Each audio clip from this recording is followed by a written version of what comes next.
ఓటమి నీ ఫ్రెండ్ లాంటిది. ఎప్పుడూ నీతోనే ఉంటుంది. నీ లైఫ్‌లో నువ్వెక్కువ జర్నీ చేసేది ఫెయిల్యూర్స్‌తోని. గెలుపు తరువాత నెక్స్ట్ ఏమీ ఉండదు. కానీ ఓటమి తరువాత అసలైన జీవితం మొదలవుతుంది. గెలుపు నిన్ను ఆపేయగలదేమో, కానీ ఓటమి నిన్ను ఆగనివ్వదు. నువ్వు ముందుకు వెళ్ళడానికి పుష్ చేస్తూనే ఉంటుంది. అందుకే ఓటమి కృంగిపోవద్దు.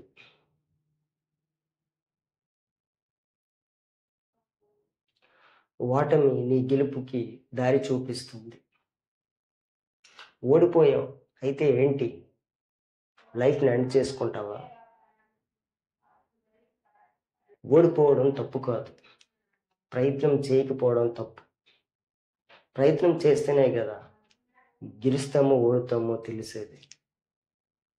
ప్రతి ఒక్క వ్యక్తి మీ లక్ష్యం కోసం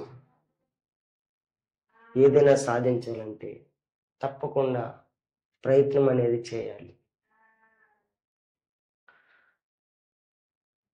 నువ్వు బలంగా ప్రయత్నిస్తే ఓటమి కూడా ఓడిపోతుంది.